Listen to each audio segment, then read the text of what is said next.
ચાલો એક તારીખ નોંધી લઈએ, 3 માર્ચ 2026, કેમ કે આ દિવસે આકાશમાં કંઈક બહુ જ ખાસ થવાનું છે.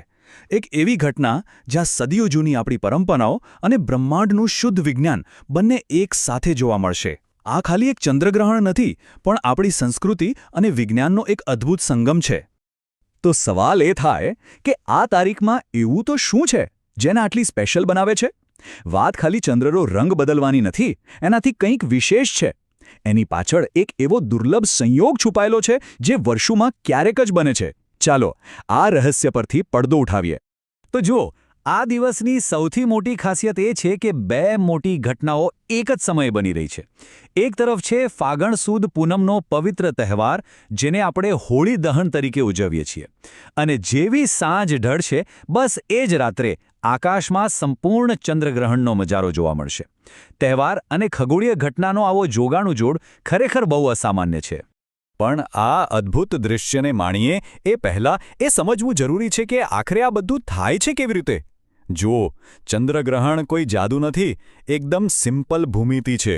જ્યારે સૂર્ય, પૃથ્વી અને ચંદ્ર ત્રણેય એક સીધી લીટીમાં આવી જાય, ત્યારે આપણી પૃથ્વીનો પડછાયો સીધો ચંદ્ર પર પડે છે અને એને થોડીવાર માટે ઢાંકી દે છે. બસ આટલી જ વાત છે. પણ હા, દરેક ગ્રહણ સરખું નથી હોતું. ક્યારેક ચંદ્ર ખાલી પૃથ્વીના ઝાંખા પડછાયામાંથી પસાર થાય, એને કહેવાય ઉપછાયા ગ્રહણ.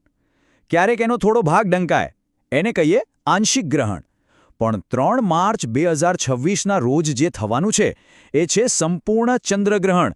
આમાં ચંદ્ર પૂરેપૂરો પૃથ્વીના ઘેરા પડછાયામાં છુપાઈ જશે. અને સાચું કહું તો આ જ સૌથી જોરદાર અને નાટકીય દ્રશ્ય હોય છે. તો ચાલો આ પડછાયાના ખેલને જરા વધુ નજીકથી સમજીએ. જ્યારે ચંદ્ર સંપૂર્ણપણે પૃથ્વીના પડછાયામાં આવી જશે, ત્યારે શું થશે? શું એ ગાયબ થઈ જશે? ના, બલકે ત્યારે જ તો શરૂ થશે રંગોનો અસલી ખેલ. અને આ જ તો સૌથી મજેદાર વાત છે.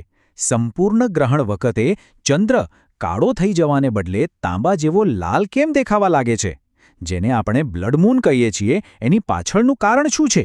તો એનો જવાબ આપણા પૃથ્વીના વાતાવરણમાં છુપાયેલો છે.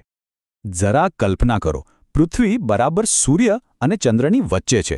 એટલે સૂર્યનો સીધો પ્રકાશ તો ચંદ્ર સુધી પહોંચી નથી શકતો, પણ સૂર્યના કિરણો છે ને એ પૃથ્વીના વાતાવરણની ધાર પરથી પસાર થઈને ચંદ્ર તરફ વળે છે.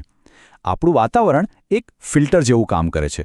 એ વાદળી અને બીજા રંગોને હવામાં જ વિખેરી નાખે છે, પણ લાલ રંગના પ્રકાશને સીધો ચંદ્ર સુધી જવા દે છે. અને આ જ લાલ પ્રકાશ જ્યારે ચંદ્ર પર પથરાય છે, ત્યારે આપણને અહીં ધરતી પરથી બ્લડ મૂન દેખાય છે. જો આ અદ્ભુત નજારો જોવો હોય તો સમય બરાબર નોંધી લેજો. ભારતીય સમય પ્રમાણે ગ્રહણની શરૂઆત વહેલી સવારે લગભગ 3:20 AM થશે. સવારે 5 વાગ્યે ગ્રહણ એના પીક પર હશે અને લગભગ 6:45 વાગ્યે આ આકાશી નાટક પૂરું થશે. તો એલાર્મ લગાવવાનું ભૂલતા નહીં. અને મજાની વાત એ છે કે આ નજારો માત્ર આપણે જ નહીં, પણ દુનિયાનો મોટો ભાગ જોશે. ભારતના મોટાભાગના રાજ્યોમાંથી તો એ સ્પષ્ટ દેખાશે જ, પણ એની સાથે એશિયા, યુરોપ, આફ્રિકા અને ઓસ્ટ્રેલિયામાં પણ લાખો લોકો એ જ સમયે એ જ લાલ ચંદ્રના સાક્ષી બનશે. અત્યાર સુધી આપણે પડછાયા અને પ્રકાશના વિજ્ઞાનની વાત કરી, પણ આ ઘટનાનું એક બીજું પાસું પણ છે, જે વિજ્ઞાન જેટલું જ ઊંડું અને જૂનું છે. અને એ છે શ્રદ્ધા અને પરંપરાનું. તો ચાલો હવે ગેર બદલીએ અને એ દૃષ્ટિકોણને પણ સમજીએ. 3 માર્ચ એટલે કે ફાગણ પૂર્ણિમા, એટલે હોળી દહનનો દિવસ. આ દિવસ ભક્ત પ્રહલાદની અતૂટ શ્રદ્ધા અને હોલિકાના અહંકારના દહનની કથા સાથે જોડાયેલો છે. એ અસત્ય પર સત્યના વિજયનું પ્રતીક છે.